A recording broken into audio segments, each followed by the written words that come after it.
So here's an African group, drummers and singers, and of course there's no architecture. They're playing outside.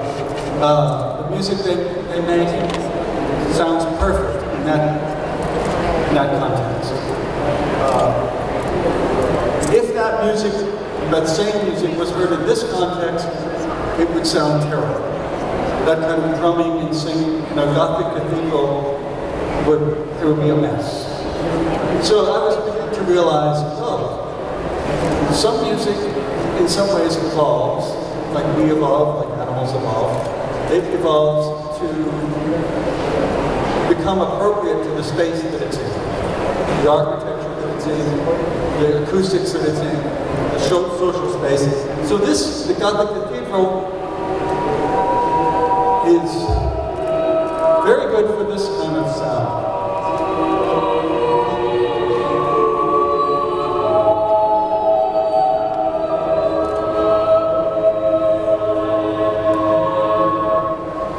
That kind of music would not sound very impressive outdoors in Africa.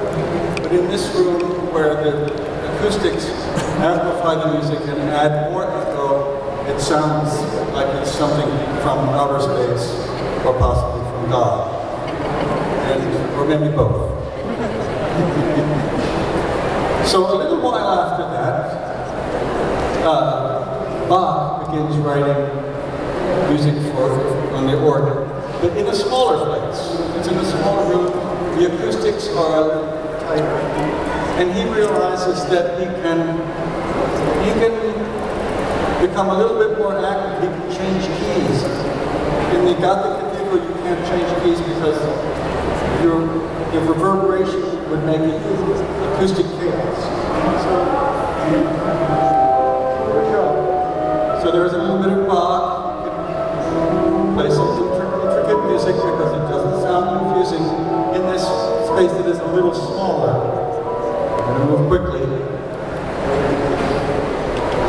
This is one of the rooms where the music that Mozart was writing, it was after the music that Mozart was writing was even more kind of percussive and intricate. And the rooms, of course, were getting even smaller.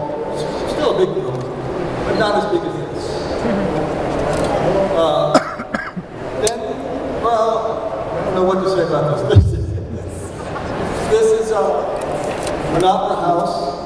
People used to socialize when they went to the opera. They would shout, they would eat, they would throw things at the stage. It was a very different experience than it is now. Like that. Wagner had an opera house made specifically for his own music. Let's see.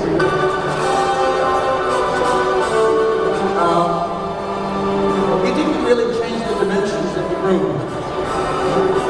You can see the opera house is not very big. It's not as big as this room. Opera houses today are as big as this. This room is maybe half the size of this room. It's not very big. What Wagner did was he enlarged the orchestra section so we could have more bombast, more power in the bass. This is Carnegie Hall, a famous theater in New York City. The acoustics in Carnegie Hall for a pop band like myself or many others is terrible. It's atrocious. Everyone wants to play there. I played there, Beatles played there, everybody played there, but for a pop group it is terrible. But for other kinds of music, it sounds perfect. This is Mahler. The music is more textural, it's not really about melody, it's not about rhythm. The rhythm would get very confused in a room like this. It's more about texture, and it works very well with that way. You can see where I'm going. This is a jazz group. Jazz groups played in small rooms, and people danced to them. jazz was originally not a concert music, it was a music for dancing, and so the bands had to be louder, loud enough to be heard over the dancers. So the bands would adapt the kind of instruments they play. They would play, instead of, sometimes instead of a guitar, they would play a banjo, because a banjo is louder. So they would actually change the nature of the orchestra, so that it would fit in the room and be able to be heard above all the dancers and the musicians. Okay, so in the 20s and 30s, is this okay?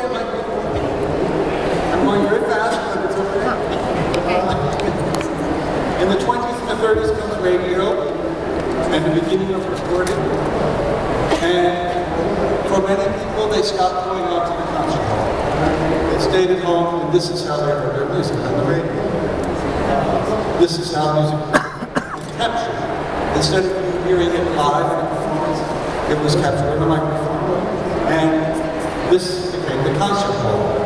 You had the concert hall was in your house, in the living room, which meant that the music could now become very, very intimate, because the singer is right there in your house, 1 or 2 feet away. You can have music like this. This is Chet Baker singing very, very quiet to the microphone. Other people did this. Bing Crosby began to sing very, very quiet, right into the microphone, like he's whispering right into your ear. That feels good. Joao Gilberto, singers changed the kind of music they made because of the microphone, because it was coming out of something like this.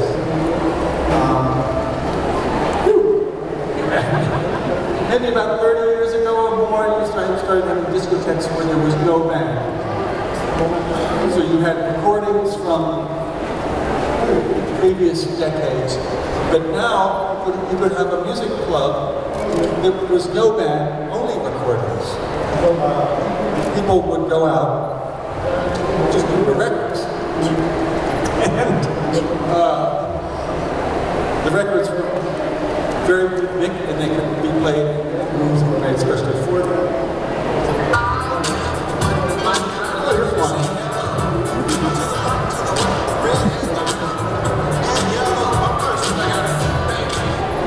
Like the jazz groups, this music was originally made for dancing. And then there's another genre of music, which is, I guess we'll call it arena rock, the kind of rock and roll and the acts that play big stadiums and arenas. And they adapt their music so that